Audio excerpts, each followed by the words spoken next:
எல்லா கட்சிகளும் கூட்டணியில இருக்காங்க, விஜயோட கட்சி மட்டும் தான் கூட்டணியிலே இல்லை. இதனாலேயே விஜயோட கட்சியை எல்லாரும் ட்ரோல் செஞ்சுட்டு வராங்க. டிஎம்கே சார்ந்தவங்களும் விஜயை ட்ரோல் பண்றாங்க. இதுல டிஎம்கேவோட ஐடி விங் ஏதாவது வேலை பார்க்குறாங்களா அப்படின்றத தான் இன்னைக்கு நம்ம வீடியோவா பார்க்க போறோம். வாங்க பார்க்கலாம். விஜயோட கட்சி யார் கூடயுமே கூட்டணி இல்லை நம்மலாம் நினைச்சிட்டு இருந்தோம். ஆனா இப்போ பாண்டிச்சேரியில இருக்க என்ஆர் காங்கிரஸ் கூட பேச்சுவார்த்தை நடத்திட்டு இருக்காங்களாம். ஒருவேளை கூட்டணி வைக்கிறதுக்கு கூட வாய்ப்பு இருக்கு அப்படின்ற மாதிரி பேசுறாங்க. விஜய் என்னதான் நிறைய சம்பாரிச்சுட்டு அரசியலுக்குள்ள வந்திருந்தாலும் இப்போ அவரோட சொத்தெல்லாம் வித்துதான் அரசியலுக்காக செலவு பண்ணிட்டு இருக்காராம்.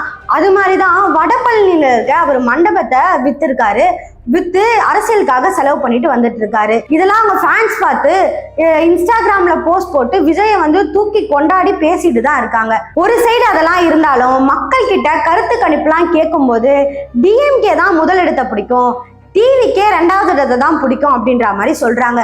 கொஞ்சம் புஷ் பண்ணா இவரே சிஎம்ஆ கூட ஆகலாம். விஜய் கண்டிப்பா நிறைய ட்ரை பண்ணி வந்துட்டாருன்னா விஜய் சிஎம் ஆகிறதுக்கு நிறைய வாய்ப்பு இருக்கு அப்படின்ற மாதிரி பேசுறாங்க. ஆனா 2021 கரெக்டா கருத்து கணிப்பு சொன்னது டைம்ஸ் நவுன்ற பிரஸ் தான். அவங்க என்ன சொல்லியிருந்தாங்கன்னா டிஎம்கே தான் ஜெயிக்கும் அப்படின்ற மாதிரி சொல்லியிருந்தாங்க.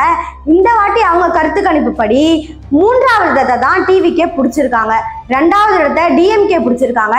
நம்ம எதிரே பார்க்காத அதிமுகவும் பாஜகவும் தான் முதலிடத்தை பிடிச்சிருக்காங்க. நம்ம எல்லாரும் எதிர்பார்த்தது திமுகவையும் டிவிகேவும் தான். சம்பந்தமே இல்லாம அதிமுகவும் பாஜகவும் வந்துருவாங்க அப்படின்ற மாதிரி டைம்ஸ் நவுல சொல்லியிருக்காங்க. இதை பார்த்து பல பேரும் பேசுறது என்னதான் தமிழகத்துல அண்ணாமலை, வானதி சீனிவாசன், நைனா நாகேந்திரன், தமிழிசை இவங்கெல்லாம் இருந்தாலும் பாஜகன்றது ஒரு மத சார்ந்த கட்சி தான். அது நம்ம தமிழகத்துல வந்தா தமிழகம் என்னமோ பின்னோக்கி போயிடுமோ அப்படின்ற மாதிரி பல பேருக்கும் கேள்விலாம் இருக்கதான் செய்யுது. விஜய திமுக ரொம்ப தாக்கிட்டே இருந்தாங்களே, இதுக்கப்புறம் ஏடிஎம்கேவை தாக்குவாங்கன்னு நினைக்கிறேன். அப்படி என்னப்பா நீங்க விஜயை தாக்குனாங்க அப்படின்னு கேட்டீங்கன்னா, டிஎம்கே இருக்காங்க இல்லையா, டிஎம்கேவோட ஐடி விங் என்ன பண்ணாங்கன்னா எல்லா பொதுமக்களுக்கும் கால் பண்ணி விஜய்க்கும் சங்கீதாக்கும் டைவர்ஸ் ஆக போதில்ல, அதை பத்தி உங்களோட கருத்து என்ன, த்ரிஷாவும் விஜய்க்கும் என்ன நடுவில் ரிலேஷன்ஷிப் என்ன இருக்கு அப்படின்ற மாதிரி அவங்களோட பர்சனல் லைஃப் எல்லாம் மக்கள் கிட்ட கேட்டு திணிக்கிறாங்க. இதை கேட்டு நிறைய மக்களும் அவங்களோட ஃபேன்ஸும் என்ன பண்றாங்கன்னா இன்ஸ்டாகிராம்லயே அதை வீடியோவா எடுத்து போஸ்டும் பண்றாங்க.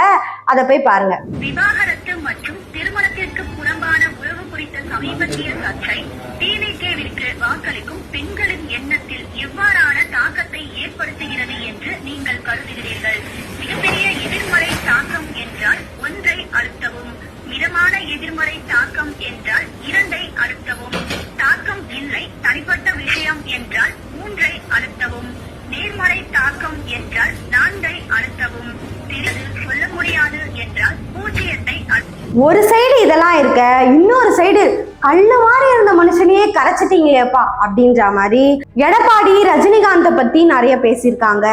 நம்ம ஸ்டாலின் அவர்களோட மகன் இருக்காரு இல்லையா, கூடவே சுத்துறாங்களே, அவங்க கூட ரஜினிகாந்தை பத்தி தப்பாலாம் பேசியிருக்காங்க. அப்பெல்லாம் நம்ம ரஜினிகாந்த் பொங்கி எழல.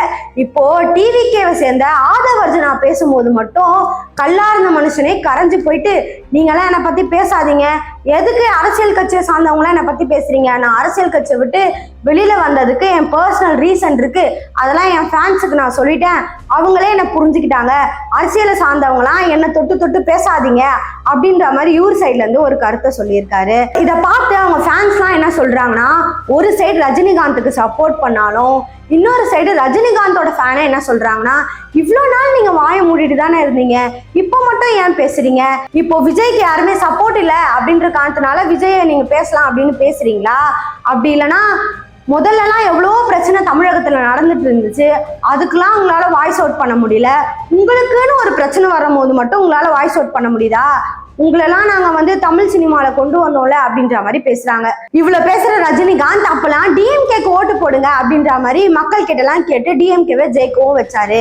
1900 எப்படி டிஎம்கேவை ஜெயிக்க வச்சாரோ அதே மாதிரி ரஜினிகாந்தை வச்சே இந்த வாட்டியும் ஜெயிச்சிடலாம் அப்படின்னு திமுக பிளான் பண்ணிட்டாங்களோன்னு ஒரு சைடு பேசுறாங்க. ஒரு வேளை ரஜினிகாந்த் சொன்னா அவங்க ஃபேன்ஸ்லாம் டிஎம்கேக்கு ஓட்டு போடுவீங்களா அப்படின்றத மறக்காம கமெண்ட்ஸ்ல சொல்லிட்டு போங்க. இதே மாதிரி நிறைய தகவலை தெரிஞ்சுக்க சிகப்பு நாடா சேனலை சப்ஸ்கிரைப் பண்ண மறந்துடாதீங்க. நான் உங்க திவ்யா.